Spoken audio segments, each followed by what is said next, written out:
Hello guys. इससे previous lecture में structure of atom में हमने radius of Bohr atom discuss की है। रेडियस ऑफ बोहर एटम की जो वैल्यू आई थी that is r which is equals to थी n² upon 4 pi square m k z e square, इतनी वैल्यू आई थी। या फिर हमने उसमें से जो कांस्टेंट मसाला था उसको क्या किया था, हमने कैलकुलेट करने के बाद में जो वैल्यू आई थी that is the r is equals to 0.53 into z² upon the n होता। और जैसा हमने बोला था कि जैसा जैसा r बढ़ेगा, जैसा जैसा n बढ़ेगा वैसी वैसी उसकी रेडियस क्या होगी, बढ़ेगी। मतलब n² अपॉन z था, n² अपॉन z एंगस्ट्रॉम था। तो जैसे जैसे हमने बोला था कि जैसे नंबर ऑफ ऑर्बिट बढ़ेगी वैसी वैसी उसकी रेडियस बढ़ेगी। तो हमने रेडियस निकाले थे बोहर ऑर्बिट में, फर्स्ट बोहर ऑर्बिट में which is equals to 0.53 angstrom, उसी को हमने क्या बोला था, a0 बोला था। और उसके बाद में नेक्स्ट जो हमने सेकंड ऑर्बिट में भी रेडियस निकाली दैट इज 4a0 थी। उसके बाद में थर्ड ऑर्बिट में भी निकाली 9a0, then 16a0 then 15a0। और दो जो ऑर्बिट है या मेन एनर्जी लेवल है या शेल है उनके बीच में का डिस्टेंस भी निकाले। सेकंड टू फर्स्ट में का हमने डिफरेंस निकाले, मतलब फर्स्ट टू सेकंड में का डिफरेंस निकाले थे। वो कितना था, that is 3a0 then 5a0 then 6a0। इस तरीके से क्या हुआ था, दोनों के बीच में का, दो ऑर्बिट के बीच में का जो डिस्टेंस था वो इस तरीके से बढ़ता गया था। जैसा कि 3a0 5a0 then 7a0 9a0, इस तरीके से कई बार डिस्टेंस भी पूछा जाता है कि देखिए यहाँ पे ये अर्थमेटिक प्रोग्रेस बोलते हैं, इसको क्या बोलते हैं, that is the arithmetic progress. इस तरीके से बढ़ता जा रहा था, ठीक है। तो कई बार डिस्टेंस भी पूछ लिया जाता है, कई बार रेडियस भी पूछ ली जाती है। बोर एटम की रेडियस पूछ ली जाती है, फर्स्ट ऑर्बिट की या सेकंड ऑर्बिट की या थर्ड ऑर्बिट की, या फिर डिस्टेंस भी पूछ लिया जाता है। इस पर हमने देखा है, मैंने आपको बताया था प्रीवियस लेक्चर में कि कैसे क्वेश्चंस वगैरह पूछे जाते। तो आज यहाँ पे देखिए हम वेलोसिटी ऑफ इलेक्ट्रॉन डिस्कस करने वाले हैं बोर ऑर्बिट में। अब इलेक्ट्रॉन तो घूम रहा है, लगातार चक्कर लगा रहा है अराउंड द न्यूक्लियस, तो उसकी कुछ ना कुछ क्या होगी, वेलोसिटी होगी। So this are the calculation of velocity. और उसके अलावा एनर्जी भी हम डिस्कस करने वाले हैं इलेक्ट्रॉन की इन बोर एटम। उसके वो घूम रहा है अराउंड द न्यूक्लियस, तो उसके पास में एनर्जी भी होगी, तो वो एनर्जी भी हम क्या करने वाले हैं, डिस्कस करने वाले। तो चलिए शुरू करते हैं। वेलोसिटी में देखिए हमने सबसे पहले ये बात हमको पता है, पोस्टुलेट्स में ये बात हमको पता है कि that is the angular momentum, that is linear momentum into the radius which is called as the angular momentum, which is equal to होता है that is the nh upon 2 pi. क्या होता है, nh अपॉन 2 पाई। यहां से हम velocity की value निकाल सकते हैं। ये m और r को इधर भेज देंगे तो क्या हो जाएगा, मुझे बताइए, v which is equals to हो जाएगा nh upon that is the 2 pi mr हो जाएगा, 2 पाई r हो जाएगा, 2 पाई mr हो जाएगा। और उसके बाद में हमको r की जो हमने रेडियस निकाले थे, बोहर रेडियस निकाले थे, उसमें हमको r की वैल्यू पता है। r इज इक्वल्स टू क्या था, बोलिए, that is the n² that is n² 4 pi square यहाँ पे था m के z e स्क्वायर, ये वैल्यू थी यहाँ पे इस तरीके से। और इसी वैल्यू को हमने क्या बोला था, 0.53, क्या बोला था, 0.53। r इज इक्वल टू 0.53 यहाँ पे था, that is the n² over the z, over the क्या था, z था। और ये किसमें आई थी, दैट इज द एंगस्ट्रॉम में आई थी। इस तरीके से हमने ये रेडियस निकाले थे, दैट इज द रेडियस। अगर ये रेडियस की वैल्यू अगर मैं यहाँ पे रख दूं तो वेलोसिटी क्या होने वाली है, देखिए, velocity which is equals to velocity of that electron in which orbit, n orbit, which is equals to हो जाएगी 2 point, ये पूरा इसमें जो कांस्टेंट मसाला है उसका कैलकुलेशन करने के बाद में देखो वेलोसिटी क्या आएगी, 2.18 into 10 to the power 6, 10 to the power 6 हो जाएगी। और यहाँ पे आ जाएगा, देखिए यहाँ पे ये z ऊपर चला जाएगा, सॉरी z नीचे, जो z है वो क्या चला जाएगा, ऊपर चला जाएगा, और n जो है वो नीचे चला जाएगा। मतलब देखिए यहाँ पे मतलब क्या होगा, that is the z² upon the n², z² upon the n²। ये आएगी किसमें, दैट इज द मीटर पर सेकंड में, मीटर पर सेकंड में। इस तरीके से क्या आने वाली है यहाँ पे, वेलोसिटी ऑफ दैट इलेक्ट्रॉन आने वाली। सॉरी, यहाँ पे z² नहीं होगा, that is z upon n होगा, that is z upon n होगा, क्योंकि यहाँ पे n² तो है ही नहीं। कहा है यहाँ पे, दैट इज द, ये n से n ये कट हो जाएगा, z से z थोड़ी ना कट होगा। तो यहाँ पे क्या हो जाएगा, that is the z upon the n metre पर सेकंड। इस तरीके से क्या आ जाएगी, वेलोसिटी आ जाएगी किसकी, इलेक्ट्रॉन की, in the which orbit, in n orbit और इन nth ऑर्बिट। अब यहाँ पे देखिए ये जो वेलोसिटी है, ये वेलोसिटी जो है ये आपको दिख रहा है यहाँ पे साफ साफ कि ये जो वेलोसिटी है is inversely proportional to n, inversely proportional to n। मतलब जैसा जैसा n बढ़ेगा, एंड इंक्रीजेस मतलब number of orbit increases, velocity of that electron should be decreases, मतलब जो इलेक्ट्रॉन जैसा जैसा दूर जाएगा किससे, न्यूक्लियस से, वैसी वैसी उसकी इलेक्ट्रॉन की वेलोसिटी क्या होगी, डिक्रीज होगी। जैसा मतलब सबसे ज्यादा वेलोसिटी जो इलेक्ट्रॉन की होगी वो न्यूक्लियस के सबसे पहले ऑर्बिट में होगी। समझ में आ रही है बात, मतलब मैक्सिमम जो वेलोसिटी होगी उसकी, अगर हम इस पर से बोल सकते हैं कि दैट इज वी मैक्स बराबर इक्वल टू क्या होगी, दैट इज v1, पहले ऑर्बिट में उसकी वेलोसिटी क्या होगी, मैक्सिमम होगी। और जैसा जैसा न्यूक्लियस से इलेक्ट्रॉन दूर जाएगा, मतलब जब उसकी वेलोसिटी क्या होती जाएगी, मतलब कम होते चली जाएगी। इसका ये मतलब है कि एक इनफाइनाइट ऑर्बिट में इलेक्ट्रॉन की एनर्जी क्या हो जाएगी, जीरो, मतलब उसे घूमने की जरूरत ही नहीं पड़ेगी वहां पे। मतलब v मिनिमम, देखिए यहाँ पे v मिनिमम इक्वल टू क्या रहेगी, जीरो। और जीरो कब रहेगी, जब वो कहां पे चले जाएगा, इनफाइनाइट ऑर्बिट में चले जाएगा, इनफाइनाइट ऑर्बिट में चले जाएगा। तो आपको समझ में आ गई होगी बात, जैसा जैसा इलेक्ट्रॉन न्यूक्लियस से दूर चला जाएगा वैसी वैसी उसकी वेलोसिटी क्या होती चली जाएगी, कम होती चली जाएगी। और मैक्सिमम उसकी वेलोसिटी, इस इलेक्ट्रॉन की velocity maximum near the nucleus जो ऑर्बिट होगा, मतलब फर्स्ट ऑर्बिट होगा, उसमें मैक्सिमम होगी, ठीक है। और जितनी मतलब दूर जितना दूर इलेक्ट्रॉन चला जाएगा, अगर इनफाइनाइट में चले जाएगा तो उसको घूमने की कोई जरूरत ही नहीं रहेगी। तो यहाँ पे देखिए उसकी मिनिमम वेलोसिटी इक्वल टू क्या रहेगी, जीरो रहेगी। तो इनफाइनाइट क्या होता है, इलेक्ट्रॉन के लिए इनफाइनाइट डिस्टेंस क्या होगा, जब न्यूक्लियस का फोर्स ऑफ अट्रैक्शन इलेक्ट्रॉन से खत्म हो जाए, वही क्या हो जाएगा उसके लिए, इनफाइनाइट ही रहेगा, वही क्या रहेगा, इनफाइनाइट। मतलब देखिए कि क्या होता है, इलेक्ट्रॉन जो है उस पर निगेटिव चार्ज है और जो न्यूक्लियस है उसके ऊपर पॉजिटिव चार्ज है, किसकी वजह से, प्रोटॉन की वजह से। तो वो एक में को क्या करते हैं, अट्रैक्ट करते हैं एक पर्टिकुलर डिस्टेंस पे, जैसे कि आप मैग्नेट देखते हो एक पर्टिकुलर डिस्टेंस पे ही एक में को क्या करते हैं, अट्रैक्ट करते हैं। Magnetic force of attraction exist करता है उनमें। उसी तरीके से दो जो चार्ज पार्टिकल है एक पर्टिकुलर डिस्टेंस पे, रेडियस r पे ही वो एक में को क्या करेंगे, अट्रैक्ट करेंगे। थोड़ा सा डिस्टेंस बढ़ा दो, उनका अट्रैक्शन खत्म हो जाएगा, वही क्या रहेगा, उनके लिए इनफाइनाइट डिस्टेंस रहेगा, ठीक है। नेक्स्ट देखिए यहाँ पे हमने बोला है कि that is the velocity is directly inversely proportional to the n, मतलब नंबर ऑफ ऑर्बिट बढ़ेंगे तो वेलोसिटी क्या होगी, यहाँ पे डिक्रीज होगी। और velocity is directly proportional to z, यहाँ पे वो भी लिख देते हैं कि that is velocity is directly proportional to क्या है, z है। मतलब अगर z बढ़ेगा तो वेलोसिटी क्या होगी, बढ़ेगी। मतलब जिस एटम का एटॉमिक नंबर बढ़ेगा उसकी वेलोसिटी क्या होती चली जाएगी, बढ़ती चली जाएगी। मतलब समझिएगा कि अगर मैं बोलूं फर्स्ट ऑर्बिट में हाइड्रोजन की वेलोसिटी, फर्स्ट ऑर्बिट में हाइड्रोजन की वेलोसिटी कम रहेगी then that of the first orbit में हेलियम प्लस की वेलोसिटी, और हेलियम प्लस की वेलोसिटी से ज्यादा फर्स्ट ऑर्बिट में वेलोसिटी किसकी ज्यादा रहेगी, हेलियम के बाद में आता है लिथियम दैट्स डाई पॉजिटिव, और इससे ज्यादा वेलोसिटी किसकी रहेगी, that is velocity in first orbit, velocity in first orbit that is Be try positive. क्योंकि हमने देखा है कि बोहर एटॉमिक मॉडल जो है ये उसका लिमिटेशन है कि सिर्फ सिंगल इलेक्ट्रॉन सिस्टम को ही ये अप्लीकेबल है, मल्टी इलेक्ट्रॉन सिस्टम को ये अप्लीकेबल नहीं है। तो हमको पता है हाइड्रोजन का एटॉमिक नंबर 1 है तो एक इलेक्ट्रॉन होता है, तो ये एक इलेक्ट्रॉन है। He that is He, helium का एटॉमिक नंबर 2 होता है, उसमें 2 इलेक्ट्रॉन होते हैं। He प्लस पे एक इलेक्ट्रॉन होगा, एक इलेक्ट्रॉन लॉस हो गया उसका, तो एक सिंगल इलेक्ट्रॉन सिस्टम में देखे।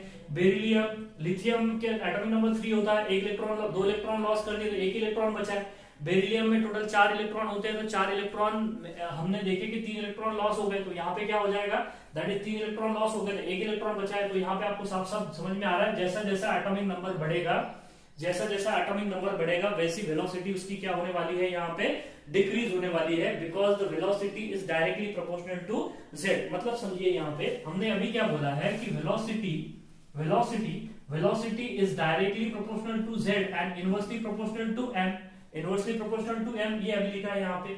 अगर हमने एक सेम एटम ले लिए, फॉर सेम एटम, यहाँ पे देखिए for which atom, for same atom बोले तो जिसका z इक्वल टू क्या रहेगा, कांस्टेंट रहेगा, सेम रहेगा, मतलब क्या रहेगा यहाँ पे, कांस्टेंट रहेगा।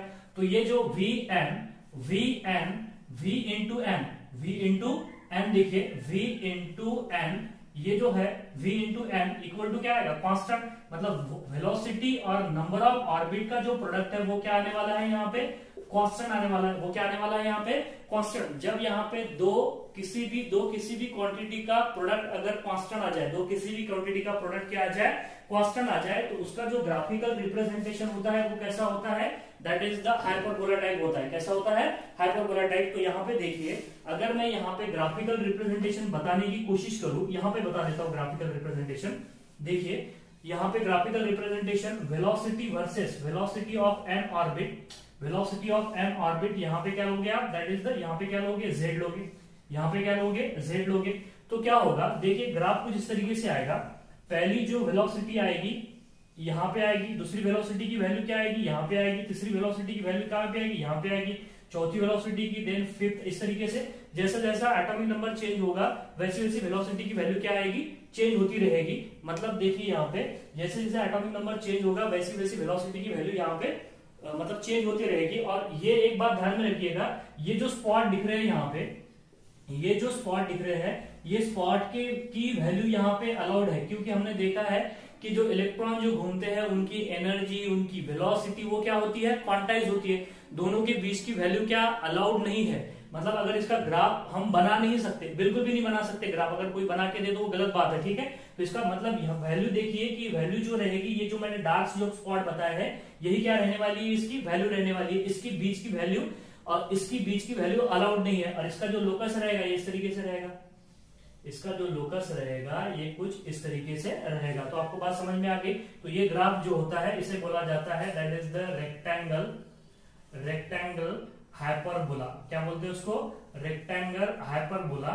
यहाँ पे देखिए, जब दो किसी भी, मैंने इससे पहले भी बताया था आपको, जब दो किसी क्वांटिटी का प्रोडक्ट अगर कांस्टेंट हो जाए तो उसका ग्राफिकल रिप्रेजेंटेशन कैसा आता है? That is the rectangle hyperbola आता है। अब यहाँ पे देखिए, अब यहाँ पे हम क्या कर सकते हैं? अब वेलोसिटी निकाले हमने, वेलोसिटी के अलावा हम टाइम पीरियड भी निकाल सकते हैं। तो that is time period, that is the time period भी देख लो, यहाँ पे टाइम पीरियड भी बता देता हूँ। That is the time period, time period, time period बोले तो क्या होगा यहाँ पे? That is the number of resolution, that is the number of resolution, that is the time period क्या होगा इलेक्ट्रॉन का। जैसे कि वेलोसिटी होगी उसी तरीके से टाइम पीरियड्स होगा।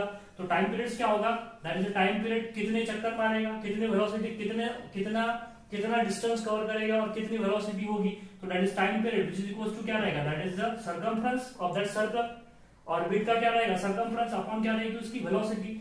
यहां से आपको दिख रहा है कि that's time period is directly proportional to the radius and inversely proportional to the velocity, inversely proportional to the velocity. अरे आया यहां से देखो, डायरेक्टली प्रोपोर्शनल टू द क्या होगा?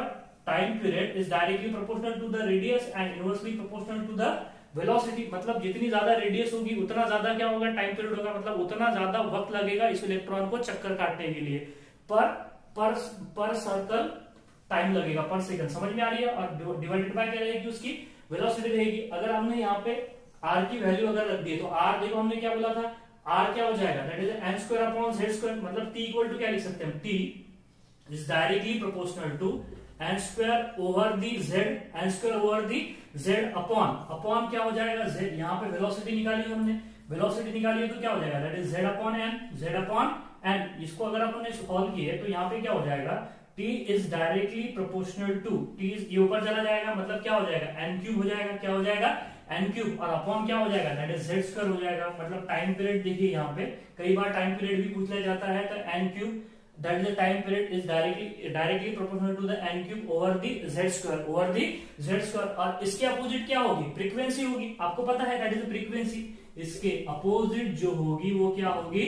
Frequency. Frequency is the inverse of time period, frequency is a inverse of क्या बोलोगे यहाँ पे आप? Time period. So this are the velocity of electron. ये बात आपको पता है कि एमवीआर इज इक्वल टू, हमने देखा है एंगुलर मोमेंटम जो होता है क्वांटाइज होता है और उसकी जो वैल्यूज होती है वो क्या होती है? एनएच अपॉन 2 पाई, एनएच अपॉन 2 पाई। इस पर से हमने क्या निकाला? वेलोसिटी निकाली है। और आर की वैल्यू यहाँ पे पुट कर दी हमने। आर की वैल्यू हमको पता है कितनी होती है? आर की वैल्यू ये देखो यहाँ पे साफ साफ लिखा है, आर की value which is equal to 0.53 into 10 into n square over the z angstrom। इतनी होती है ये वैल्यू। यहाँ पे रखने के बाद में वेलोसिटी की जो वैल्यू है, कई बार इस इक्वेशन पे भी क्वेश्चंस आते हैं। इसी तरह की इक्वेशन एनर्जी में आने वाली, उस पर 2013 में नीट में पूछा है और 2005 में भी क्वेश्चंस पूछे हैं नीट में।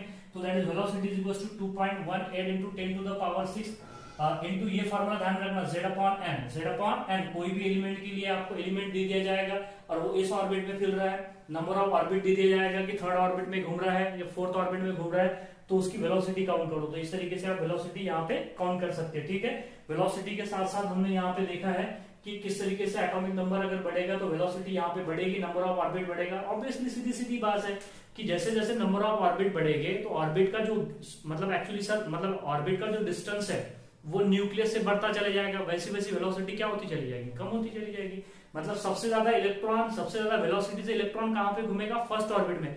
अगर इलेक्ट्रॉन न्यूक्लियस में आ जाए तो वहां पे सबसे ज्यादा वेलोसिटी हो जाएगी उसकी, और इतनी वेलोसिटी हो जाएगी कि वो लाइट की वेलोसिटी को क्या कर जाएगी, एक्ससीड कर जाएगी। लेकिन यहाँ पे फिर वो इलेक्ट्रॉन का वहां पे वो एग्जिस्टेंस नहीं होता है न्यूक्लियस में। हम यहाँ आगे एक्सप्लेन करने वाले हैं कि इलेक्ट्रॉन क्यों न्यूक्लियस में नहीं होते, ठीक है, वो न्यूक्लियस से दूरी होते हैं। तो वो क्यों इलेक्ट्रॉन न्यूक्लियस में क्यों नहीं आते, वो हम इक्वेशन से मैं आपको प्रूव करके बताऊंगा, ठीक है। नेक्स्ट देख लीजिए यहाँ पे for same atom z constant होगा तो v into n equal to constant होगा, तो कांस्टेंट प्रोडक्ट का जो ग्राफ आएगा, ग्राफिकल रिप्रेजेंटेशन होगा वो रेक्टेंगल हाइपरबोला आएगा, और ये जो वैल्यूज है ये क्वांटाइज है, इसके बीच की वैल्यू अलाउड नहीं है। उसके बाद में time is 2 pi upon v, so time is directly proportional to the radius and inversely proportional to the velocity, and frequency is the inverse of time period. आप जल्दी से स्क्रीनशॉट लीजिएगा, हम एनर्जी डिस्कस करने वाले हैं।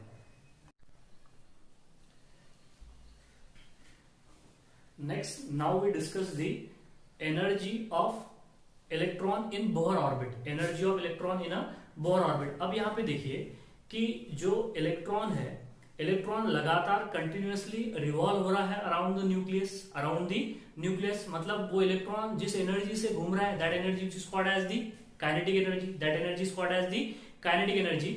और एक पर्टिकुलर डिस्टेंस पे घूम रहा है, एक पर्टिकुलर डिस्टेंस पे, एक पर्टिकुलर पोजीशन पे, फिक्स पोजीशन पे अपनी पोजीशन चेंज नहीं कर रहा है, तो वो एक पर्टिकुलर पोजीशन की वजह से उसको एक और एनर्जी आ जाती है, that energy which is called as the electrostatic energy. Which energy, electrostatic energy, because electron में और न्यूक्लियस में एक फोर्स ऑफ अट्रैक्शन एग्जिस्ट करता है which is called as the electrostatic force of attraction, that is electrostatic force of attraction हमने देखा है। उसके वजह से एक इलेक्ट्रोस्टैटिक एनर्जी आती है, that energy which is called as the electrostatic energy, या फिर उसे बोला जाता है पोटेंशियल एनर्जी। देख लीजिए यहाँ पे कैसा है कि यहाँ पे हमारे पास में इस तरीके से एटम्स है, ये एटम का न्यूक्लियस है, और यहाँ पे इस तरीके से ये ऑर्बिट है।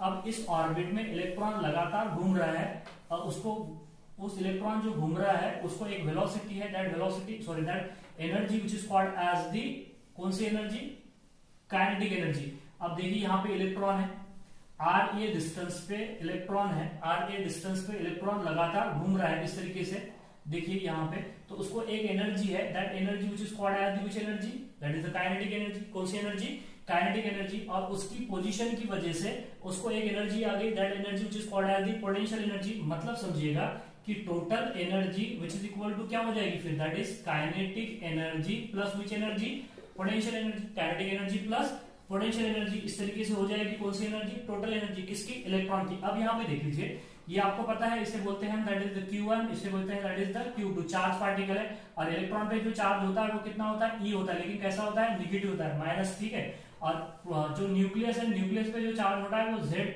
इलेक्ट्रॉन के इतना ही होता है, लेकिन प्लस में होता है, तो कितना चार्ज होगा, जितना उसका क्या होगा, एटॉमिक नंबर होगा। अब यहाँ पे देख लीजिए, ये इलेक्ट्रॉन जो घूम रहा है, उसके मतलब इलेक्ट्रॉन जो घूम रहा है उसके पास में एक एनर्जी है, that energy is a kinetic energy.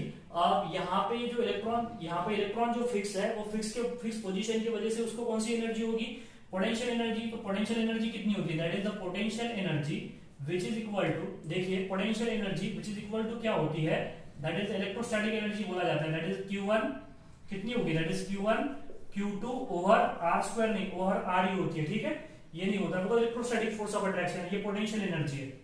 तो आपको पता है कि K तो कांस्टेंट है, K का वैल्यू होती है दैट इज 1/4 पाई एप्सिलॉन, और या फिर बोलते हैं 9 into 10 to the power 9 newton metre square पर कूलम स्क्वायर, ठीक है। सो K यहाँ पे Q1 कितना है, बोलिए Q1 कितना है, दैट इज ZE, K1 कितना है, ZE, और इंटू Q2 कितना है, that is minus E, upon क्या लिखोगे यहाँ पे, R लिखोगे। मतलब पोटेंशियल एनर्जी इक्वल टू क्या आ जाएगी, बोलिए K ZE स्क्वायर अपॉन दी R, लेकिन किस में आएगी, माइनस में आएगी। तो ये हमारे यहाँ पे क्या आ गई, that is the potential energy of that electron. Potential energy of electron क्या आ जाएगी? पोटेंशियल एनर्जी, ध्यान रखिएगा ये माइनस क्यों आया समझ में आया, इलेक्ट्रॉन का चार्ज हमने मेंशन किया यहाँ पे, दैट इज इस वजह से यहाँ पे लिखा है नेगेटिव। आगे टोटल एनर्जी में भी बताऊंगा। देखो पोटेंशियल एनर्जी ये आगे हमारे पास में इक्वेशन 1 कई बार पूछ लिया जाता है कि potential energy of that electron equal to क्या आ गई, that is minus k z e square over the r. अब यहाँ पे काइनेटिक एनर्जी देखते हैं। Next kinetic energy. अब काइनेटिक एनर्जी क्या होती है? Kinetic energy is equal to होती है 1/2 mv स्क्वायर। क्या होती है? 1/2 mv square, that is kinetic energy which is equal to 1/2 mv square. लेकिन हमको पता है कि यहाँ पे हमको पता है कि ये जो इलेक्ट्रॉन यहाँ पे इस न्यूक्लियस के साथ में एक फोर्स से बना है, दैट फोर्स ऑफ अट्रैक्शन, जिसको इलेक्ट्रोस्टैटिक फोर्स ऑफ अट्रैक्शन, और उसको बैलेंस करने वाला एक फोर्स है, उसको बैलेंस करने वाला भी एक क्या होता है? फोर्स होता है। That force which is called as the, क्या बोला था उसे हमने? That is the centrifugal force. कौन सा फोर्स बोला था? Centrifugal force. तो हम यहाँ पे लिख सकते हैं that is the electrostatic force of attraction. Electrostatic force of attraction is balanced by the centrifugal force, और that is centrifugal force is balanced by the electrostatic force of attraction. That is the centrifugal force is equal to क्या हो जाएगा? Electrostatic force of attraction. तो centrifugal force कितना था बोलिए? That is mv square by r. क्या था? कितना था? mv square by r which is equal to क्या हो जाएगा? ये क्या था? That is k q1 q2 over क्या था? r स्क्वायर था। ओवर क्या था? r square. मतलब q1 q2 r स्क्वायर, मतलब डायरेक्ट लिख सकते हैं हम यहाँ पे, that is k z e square लिख सकते हैं। ये r से r आउट हो जाएगा इस तरीके से। तो यहाँ पे क्या बचा है मुझे बताइए? यहाँ पे बचा है mv square is equal to क्या हो जाएगा? k z e square upon क्या हो जाएगा? r हो जाएगा। अब क्या करो, आप इसको हाफ से डिवाइड करो, इसको हाफ से मल्टीप्लाई करो, इसको भी हाफ से मल्टीप्लाई करो, तो फिर क्या हो जाएगा बोलिए? यहाँ पे हो जाएगा half mv square which is equal to क्या हो जाएगा?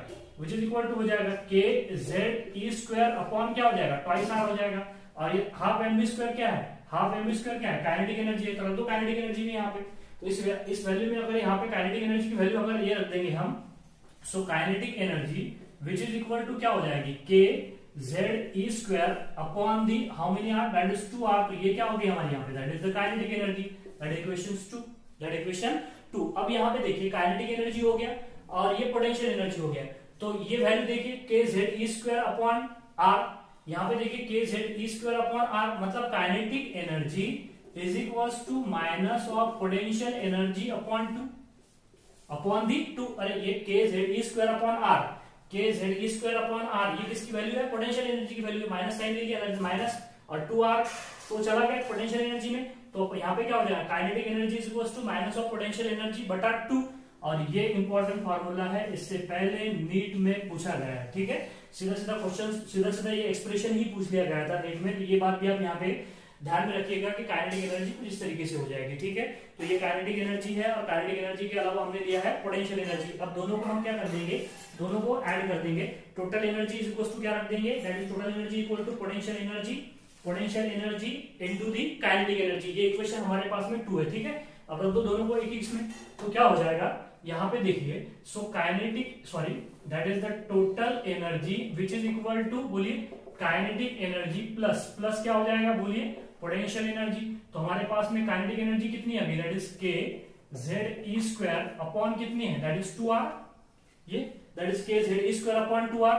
और यहाँ पे क्या हो जाएगा? प्लस क्या हो जाएगी? माइनस कितना हो जाएगा बोलिए? Minus k z e square, that is k z e square upon क्या हो जाएगा? r हो जाएगा, अपॉन 2r नहीं, दैट इज अपॉन क्या हो जाएगा? r हो जाएगा। इस तरीके से अब क्या करो आप यहाँ पे देख लीजिए, क्या ये विजिबल है आपको? That is k z e square upon r, this are which energy? Potential energy. अब क्या करोगे आप? इसे सॉल्व करने के लिए हम क्या करेंगे? इसको 2 से मल्टीप्लाई करेंगे, 2 से डिवाइड करेंगे। ठीक है, तो इसको 2 से यहाँ पे देखिए, मैं थोड़ा इधर लिख देता हूं, आपको विजिबल होगा। सो दैट इज अ माइनस, यहाँ पे क्या लिखोगे? That is minus k z e square upon that is k z e square upon r। इसको 2 से मल्टीप्लाई करेंगे, 2 से क्या करेंगे? डिवाइड कर देंगे। 2 से मल्टीप्लाई, 2 से क्या करेंगे? डिवाइड करोगे। तो फिर क्या हो जाएगा? फिर ये 2 k z e स्क्वायर में से ये माइनस हो जाएगा, 2r क्या रहेगा? कॉमन रहेगा। तो फिर क्या हो जाएगा? माइनस इक्वल टू क्या रहेगा? टोटल एनर्जी इक्वल टू क्या रहेगी? फिर माइनस आ जाएगी, minus k z e square upon क्या हो जाएगी, दैट इज 2r हो जाएगी। तो ये हमारी कौन सी एनर्जी आ जाएगी, that is the total energy. कौन सी एनर्जी आ जाएगी, टोटल एनर्जी। तो देखिए टोटल एनर्जी क्या आ जाएगी, kZe² अपॉन 2r, और kZe² अपॉन 2r बोले तो कौन सी एनर्जी, काइनेटिक एनर्जी। तो मतलब हम लिख सकते हैं यहाँ पे total energy is equal to minus of which energy, kinetic energy, and kinetic energy is the plus of potential energy बटा 2। तो ये देखो इक्वेशन आ गई यहाँ पे, टोटल एनर्जी का काइनेटिक एनर्जी के साथ, काइनेटिक एनर्जी का पोटेंशियल एनर्जी के साथ में रिलेशन आ गया। इस तरीके से कई बार ये भी पूछ लिया जाता है, तो ये भी बात आपको ध्यान रखनी पड़ेगी। That is total energy which is equals to क्या रहेगी, काइनेटिक एनर्जी प्लस क्या रहेगी यहाँ पे, potential energy upon 2। Potential energy upon क्या रहेगी यहाँ पे, 2 रहेगी। अब यहाँ पे देख लीजिए काइनेटिक एनर्जी को फिर हम फिर से टोटल एनर्जी को हम देखने वाले हैं। तो टोटल एनर्जी देख लीजिए यहाँ पे, total energy which is equals to minus kZe² over the 2r, over the क्या बोलोगे, 2r बोलोगे। अब नेक्स्ट क्या करोगे, r की वैल्यू रखेंगे यहाँ पे। r की वैल्यू क्या है, n² upon the 4 m kZe², या फिर 0.53 n² अपॉन दी z, ये वैल्यू रख दोगे। तो यहाँ पे एक और, यहाँ पे हमको एक कांस्टेंट वैल्यू यहाँ पे और भी आने वाली है, हमारे पास में यहाँ पे स्पेस नहीं है, तो हम क्या करने वाले हैं, देखिए यहाँ पे total energy is equal to minus kZe² upon the 2r। अब यहाँ पे देखिए एक बात बता देता हूँ, यहाँ पे एक पॉइंट है कि ये जो निगेटिव साइन है, ये निगेटिव साइन का मतलब है that is the this are the which energy, binding energy. कौन सी एनर्जी बोलोगे इसे आप, बाइंडिंग एनर्जी। मतलब इलेक्ट्रॉन को जो बांध के रख रही है न्यूक्लियस के साथ में, that energy which is called as the binding energy. Electron जो कि न्यूक्लियस से बंधा है एक डेफिनेट फोर्स ऑफ अट्रैक्शन से, कितनी एनर्जी से वो बना हुआ है उसे कहते हैं that is the binding energy. अब ये बाइंडिंग एनर्जी जो है ये निगेटिव में आ गई। कैसे आ गई, निगेटिव में। मतलब देखिए इलेक्ट्रॉन को बांध के रखने के लिए निगेटिव एनर्जी होनी, मतलब जैसा जैसा इलेक्ट्रॉन न्यूक्लियस से दूर जाएगा तो उसकी एनर्जी क्या होती चली जाएगी, बढ़ती चली जाएगी। बात समझ में आ रही है आपको कि यहाँ पे जो न्यूक्लियस से इलेक्ट्रॉन जो बना है तो वो एनर्जी कैसी है, नेगेटिव, और that energy which is called as the binding energy. The binding energy is the amount of energy required to bind the electron inside, bind the electron within atom. Atom में electron को बांध के रखने की जो energy है, that energy is called as the binding energy. तो ये बाइंडिंग एनर्जी यहाँ पे निगेटिव है, मतलब इलेक्ट्रॉन को एटम के अंदर बांध के रखने के लिए निगेटिव अमाउंट ऑफ एनर्जी की जरूरत है। लेकिन जैसा जैसा इलेक्ट्रॉन न्यूक्लियस से दूर चले जाएगा वैसे वैसे इलेक्ट्रॉन की एनर्जी क्या होती चली जाएगी, बढ़ती चली जाएगी। मतलब इनफाइनाइट डिस्टेंस पे उसकी एनर्जी कितनी हो जाएगी, 0 हो जाएगी। और उससे आगे अगर चला जाए तो उसकी एनर्जी किस में हो जाएगी, पॉजिटिव में हो जाएगी। मतलब समझिएगा कि अगर मुझे इलेक्ट्रॉन को उस एटम से अगर निकालना है तो प्लस इतनी अमाउंट ऑफ एनर्जी देनी पड़ेगी। प्लस इतनी अमाउंट ऑफ एनर्जी अगर मैंने इलेक्ट्रॉन को सप्लाई कर दी तो इलेक्ट्रॉन एटम से बाहर हो जाएगा। ठीक है, इसके आगे का एक्सप्रेशन देखते हैं हम। यहाँ पे हमारे पास स्पेस नहीं है तो स्क्रीनशॉट लीजिएगा। नेक्स्ट टोटल एनर्जी की जो वैल्यू है अभी हमने यहाँ पे देखा है कि that's total energy is equals to minus kZe² over the that is 2r, over the 2r। अब यहाँ पे देखिए r की वैल्यू रखेंगे हम।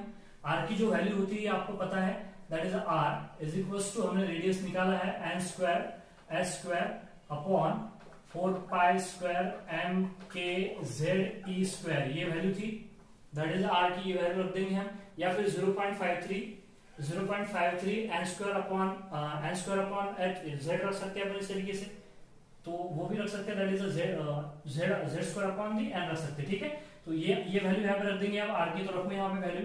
सो that's the total energy which is equals to क्या हो जाएगा, बोलिए, माइनस kZe² अपॉन 2 इनटू क्या हो जाएगा, n² अपॉन क्या हो जाएगा, बोलिए, 4π² m kZe² हो जाएगा, m kZe² हो जाएगा। सो यहाँ पे देखिए 2 से ये 2 यहाँ पे आउट हो जाएगा, मतलब 2 1 जा 2 2 2 जा 4, और यहाँ पे रहेगा 2, यहाँ पे क्या रहेगा 2, ये सारा मसाला ऊपर चले जाएगा। तो फिर क्या हो जाएगा, बोलिए यहाँ पे that is total energy equals to क्या हो जाएगा, 2π² m kZe², m kZe²। तो ये k मिल जाएंगे तो ये क्या हो जाएंगे, k² हो जाएंगे। क्या हो जाएगा, k² हो जाएगा। z मिल जाएगा तो z क्या हो जाएगा, z² हो जाएगा। क्या हो जाएगा, z² हो जाएगा। e² मिल जाएंगे तो e टू द पावर कितना हो जाएगा, 4 हो जाएगा। अपॉन क्या हो जाएगा, बोलिए, N square H square upon क्या हो जाएगा N square H square. Simple सी इक्वेशन है। अब आपको पता है 2 कांस्टेंट है, पाई कांस्टेंट है, मास इलेक्ट्रॉन कांस्टेंट है, यहाँ पे k कांस्टेंट है, z कांस्टेंट नहीं, वो एटम टू एटम वेरी होगा। E कांस्टेंट है, चार्ज ऑन इलेक्ट्रॉन, यहाँ पे H कांस्टेंट है, प्लैंक कांस्टेंट, लेकिन ये Z ये N तो कांस्टेंट नहीं, नंबर ऑफ ऑर्बिट अलग अलग हो सकते हैं। So that is the total energy, that is total energy is equal to क्या हो जाएगी, इसका जो सारा हमने कैलकुलेशन करेंगे, सॉरी ये माइनस लिखना पड़ेगा, माइनस माइनस हो जाएगी, दैट इज देखिए यहाँ पे minus 2.18 into 10 to the power minus 18 क्या हो जाएगा माइनस 18 इंटू, अब बचा क्या है यहाँ पे देखिए जेड स्क्वायर बचा है, क्या बचा है जेड स्क्वायर अपॉन दी क्या बचा है एन स्क्वायर, और ये किसमें आने वाली है इलेक्ट्रॉन वोल्ट, इलेक्ट्रॉन वोल्ट, ये एनर्जी का क्या रहेगा यूनिट्स रहेगा इलेक्ट्रॉन वोल्ट, इलेक्ट्रॉन सॉरी यहाँ पे सबसे पहले तो देखिए इलेक्ट्रॉन वोल्ट में नहीं, इलेक्ट्रॉन वोल्ट में इतनी वैल्यू नहीं आती है, इलेक्ट्रॉन वोल्ट में अगर निकालनी है तो इतनी वैल्यू आती है, दैट इज द माइनस 13.6, कितनी आती है minus 13.6, my mistake, minus 13.6 into क्या आएगा यहाँ पे ऊपर क्या था, दैट इज द ऊपर था जेड स्क्वायर अपॉन क्या रहेगा एन स्क्वायर, और ये किस में आएगी इलेक्ट्रॉन वोल्ट, इलेक्ट्रॉन वोल्ट पर किस में आएगी एटम्स में आएगी, ये आ जाएगी टोटल एनर्जी, कितनी आ जाएगी total energy minus 13.6 into z square upon the n square electron volt. अगर जूल में अगर देखनी है टोटल एनर्जी, तो total energy in joule which is equal to आती है minus 2.18 into 10 to the power minus 18 that is 18 into z square upon the n square in joule per atom, in joule per atom, इतनी आ जाएगी joule per atom में। तो देखिए ये value ध्यान में रखिएगा 2015 में इस वैल्यू पर, ये देखिए यहाँ पे total energy equals to minus 2.18 into 10 to the power 18 minus 18 z square upon n square joule per atom. इस इक्वेशन पे 2005 में क्वेश्चन पूछा गया, सॉरी 2013 में पूछा गया था, 2013 में इस पे क्वेश्चन आया था। तो आपको यहाँ पे बात समझ में आ गई होगी कि ये जो टोटल एनर्जी है that's energy of electron in N orbit is directly proportional to the Z square और inversely proportional to the N square. ये बात समझ में आ गई आपको कि total energy is directly proportional to the Z square inversely proportional to the N square. मतलब जैसा जैसा ऑर्बिट बढ़ेगा, ऑर्बिट का नंबर बढ़ेगा, वैसी वैसी एनर्जी क्या होती चली जाएगी कम होती चली जाएगी, वैसी वैसी एनर्जी क्या होती चली जाएगी यहाँ पे कम होती जाएगी। अगर माइनस में अगर कंसिडर कर दी जाएगी तो क्या बोलोगे आप एनर्जी बढ़ती चली जाएगी। समझ में आया आपको? यहाँ पे देखिए ये तो माइनस है ना, माइनस है ना यहाँ पे सबसे पहले, तो जैसा जैसा ऑर्बिट का नंबर बढ़ेगा वैसी एनर्जी क्या हो जाएगी मतलब बढ़ती चली जाएगी माइनस होने की वजह से। ठीक है, कैसी बढ़ेगी कैसी वेरी करेगी एटॉमिक नंबर से और नंबर ऑफ ऑर्बिट चेंज होने से, ये भी हम देखने वाले हैं। तो देखिए यहाँ पे कि ये जो एनर्जी है, energy is directly proportional to z and inversely proportional to the N square. ये अगर घटे ये बढ़ेगा तो ये क्या हो जाएगी घटेगी, मतलब निगेटिव में ये क्या हो जाएगी, निगेटिव में अगर उसका मैग्नीट्यूड लोगे तो क्या हो जाएगी बढ़ेगी यहाँ पे। ठीक है, तो आगे यहाँ पे बढ़ते हैं। जैसे कि अगर फॉर एग्जांपल देखिए energy for which atom, for hydrogen atom. अगर हाइड्रोजन एटम के लिए एनर्जी की वैल्यू अगर हमको निकालनी है, सो देखिए फर्स्ट ऑर्बिट में निकालेंगे हम, सो वो क्या हो जाएंगी E1 which is equal to क्या हो जाएगी, विच इज इक्वल टू हो जाएगी माइनस 13.6, दैट इज माइनस 13.6 बरोबर है, दैट इज माइनस 13.6 इंटू क्या होगा, फॉर्मूला बोलिए क्या है यहाँ पे, फॉर्मूला है that is the Z square, ये गलती मत कर देना ऊपर का नीचे हो गया तो गलत हो जाएगा, z square upon the n square, ये किस में आ जाएगी इलेक्ट्रॉन वोल्ट में। तो यहाँ पे क्या हो जाएगी E1 इज इक्वल टू हो जाएगी माइनस 13.6, जेड कितना है इसके लिए 1 है और ये भी कितना है 1 है। देखिए यहाँ पे जेड कितना है हाइड्रोजन के लिए 1 है और नंबर ऑफ ऑर्बिट भी क्या है, फर्स्ट ऑर्बिट इक्वल टू क्या रहेगा 1 रहेगा, तो क्या आएगी वैल्यू यहाँ पे माइनस 13.6 इलेक्ट्रॉन वोल्ट इतनी आएगी। ठीक है, नेक्स्ट देखते हैं कि सेकंड ऑर्बिट के लिए कितनी आएगी, सेकंड ऑर्बिट के लिए बोलिए माइनस 13.6, सेकंड ऑर्बिट के लिए जेड तो 1 ही है तो क्या हो जाएगा that is 1 square, second orbit के लिए यहाँ पे क्या हो जाएगा 2 स्क्वायर हो जाएगा, कितना हो जाएगा 2 स्क्वायर, और ये किस में आएगी इलेक्ट्रॉन वोल्ट में, मतलब यहाँ पे 2 स्क्वायर बोले तो 4 हो जाएगा। So that's E2 is equal to minus 13.6 upon कितनी हो जाएगी 4 हो जाएगी, 13.6 अपॉन क्या हो जाएगा 4 हो जाएगा, और ये आएगी, इसको क्या कर सकते हैं अपन माइनस 3.4 इलेक्ट्रॉन वोल्ट आने वाली है, कितनी आने वाली है 3.4 इलेक्ट्रॉन वोल्ट समथिंग इतनी वैल्यू आएगी। ठीक है, समझ में आ गया आपको। नेक्स्ट देखिए E3 भी निकाल सकते हैं, यहाँ पे E3 भी निकाल सकते हैं, E3 which is equal to क्या हो जाएगा माइनस 13.6 अपॉन 9 आ जाएगा। ये 3 का स्क्वायर करना पड़ेगा, दैट इज 3 का स्क्वायर बोले तो 9 हो जाएगा। तो ये वैल्यू कितनी आ जाएगी यहाँ पे, दैट इज द ये आएगी 1.15 इलेक्ट्रॉन वोल्ट। कितनी आ जाएगी 1.15 इलेक्ट्रॉन वोल्ट। फोर्थ ऑर्बिट में भी निकाल सकते हैं आप, that is E4 is equal to -13.6 upon क्या करोगे 16 अपॉन 16 बोले तो ये हो जाएगा -0.85 इलेक्ट्रॉन वोल्ट। आपको दिख रहा है कि एनर्जी क्या हो रही है, आगे आगे जैसे जैसे जाएगी एनर्जी वैसे वैसे क्या होगी, मतलब क्या होगी, ये माइनस कम हो रहा है, मतलब पॉजिटिव वैल्यू बढ़ रही है, पॉजिटिव वैल्यू बढ़ रही है। तो मतलब देखिए यहाँ पे कि आप कोई भी ऑर्बिट में एनर्जी निकाल सकते हो, उसके लिए फॉर्मूला क्या हो जाएगा, जनरल फॉर्मूला क्या हो जाएगा, that is the En is equal to हो जाएगा E1 बोले तो दैट इज 13.6, E1 बोले 13.6 इनटू क्या हो जाएगा n स्क्वायर, नहीं सॉरी दैट इज क्या हो जाएगा z स्क्वायर अपॉन क्या हो जाएगा n स्क्वायर। तो ये जनरल फार्मूला रहेगा, आप इससे किसी भी ऑर्बिट में इलेक्ट्रॉन की क्या निकाल सकते हो, एनर्जी निकाल सकते हो। सेकंड ऑर्बिट में निकाल सकते हो, थर्ड ऑर्बिट में निकाल सकते हो, फोर्थ ऑर्बिट में निकाल सकते हो। समझ में आ रही है बात आपको। और 2015 में क्या दिया गया था आपको, E1 की वैल्यू दी गई थी, E1 की वैल्यू दी गई थी, बोला गया था कि इलेक्ट्रॉन सेकंड ऑर्बिट में घूम रहा है, उसकी एनर्जी इतनी है, तो उसकी एनर्जी इतनी है, मतलब E2 दी गई थी आपको, क्या दी गई थी, E2 दी गई थी। और फोर्थ ऑर्बिट में उसकी एनर्जी पूछी थी। देखिए यहाँ पे आपको इलेक्ट्रॉन घूम रहा है, सेकंड ऑर्बिट में घूम रहा है, उसकी एनर्जी दी गई आपको, और वो फोर्थ ऑर्बिट में घूम रहा है, तो उसकी एनर्जी निकालो। तो फिर क्या हो जाएगा, E4 इज इक्वल टू क्या हो जाएगा E2 अपॉन क्या हो जाएगा Z स्क्वायर। एटम दिया था हाइड्रोजन एटम, हाइड्रोजन एटम के लिए x के मतलब Z कितना होगा, Z1 होगा। और फोर्थ ऑर्बिट में घूम रहा है तो यहाँ पे क्या हो जाएगा, दैट इज सेकंड ऑर्बिट में घूम रहा है, तो क्या हो जाएगा n स्क्वायर बोले तो 4 हो जाएगा। तो यहाँ पे हो जाएगा उसकी वैल्यू कितनी आ जाएगी, E1/4। तो ये इस तरीके से क्वेश्चन भी 2005 में पूछा गया था। मैं आपको कुछ ग्रुप में क्वेश्चन शेयर करूंगा, उसमें बिल्कुल डेफिनेटली शेयर करूंगा, और उसका एक्सप्लेनेशन भी आपको यहाँ पे देने वाला हूँ। तो देखिए यहाँ पे जनरली आप जल्दी से स्क्रीनशॉट लीजिएगा, हम आगे थोड़ा सा कुछ बताने वाला हूँ एनर्जी के बारे में। देखिए आगे देखिए कि यहाँ पे हमारे पास में एक एटम्स है जिसका न्यूक्लियस यहाँ पे है, इस तरीके से न्यूक्लियस है, और ये न्यूक्लियस के अराउंड में इस तरीके से ऑर्बिट्स प्रेजेंट है, नंबर ऑफ ऑर्बिट प्रेजेंट है। ये पहला ऑर्बिट हो गया, और ये सेकंड ऑर्बिट, ये थर्ड ऑर्बिट, और ये इस तरीके से फोर्थ ऑर्बिट ले सकते हैं, नंबर ऑफ ऑर्बिट ले सकते हैं, ठीक है। ये पहला ऑर्बिट है, इसके लिए n की वैल्यू कितनी होगी 1, इसके लिए n की वैल्यू 2 होगी, इसके लिए n की वैल्यू 3 होगी, और इसके लिए n की वैल्यू 4 हो गई, एंड सो ऑन, ठीक है। उनके नाम अगर पता है आपको KLM है, इस लिखने की जरूरत नहीं, ठीक है। अब ये फर्स्ट ऑर्बिट है, सेकंड ऑर्बिट है, थर्ड ऑर्बिट है, और दी फोर्थ ऑर्बिट है। तो यहाँ पे देखिए ये जो रेडियस है आपको दिख रही है, ये रेडियस, ये जो रेडियस है, this are the Bohr radius बोलते हैं जिसको हम, which is called as the first radius R1 which is equal to R0 बोलो, या फिर क्या बोलोगे आप उसे A0 बोलोगे। उसके बाद में सेकंड जो रेडियस है, ये वाली जो रेडियस है, सेकंड ऑर्बिट की जो रेडियस है वो कितनी आई थी, बोलिए, दैट इज 4A0। कितनी आई थी 4A0। नेक्स्ट जो रेडियस है दैट इज थर्ड ऑर्बिट की जो रेडियस थी वो कितनी आई थी, दैट इज द 4A0 के बाद में आई थी, दैट इज 9A0।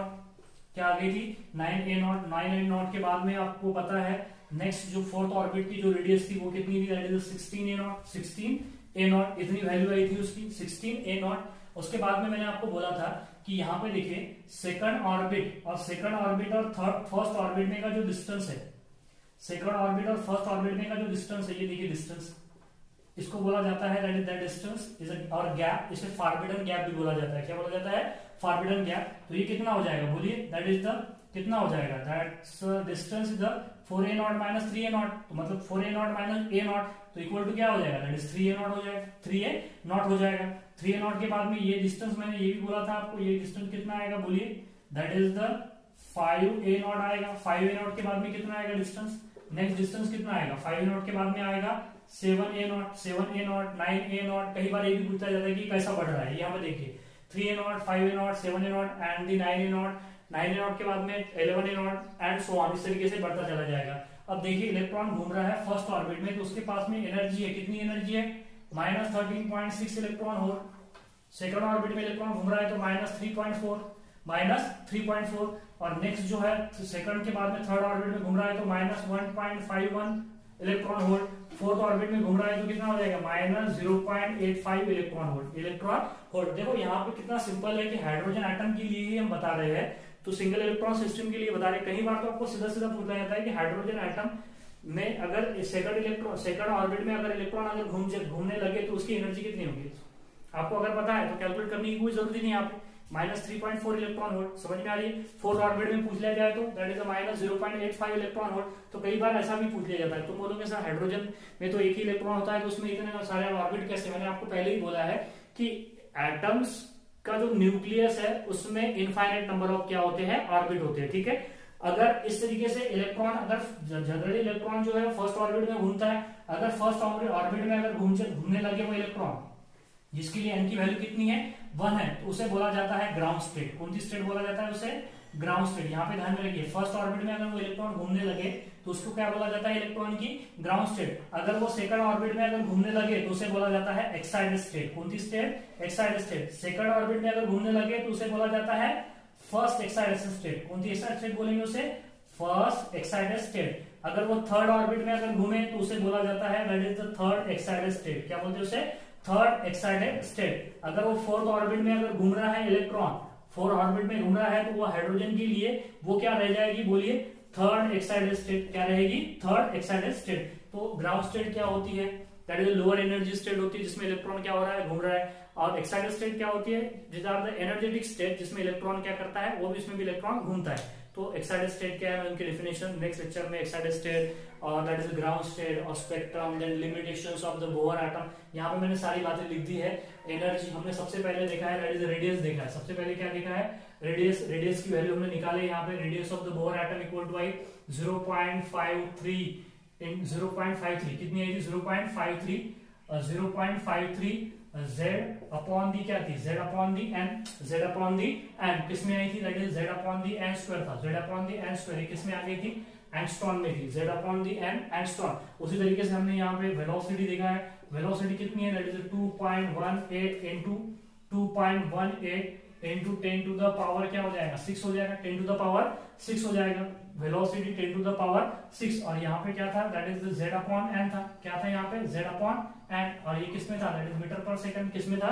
मीटर पर सेकंड। और लास्ट अभी अपन ने यहाँ पे एनर्जी देखी। That is energy in n orbit is equal to कितनी आ गई?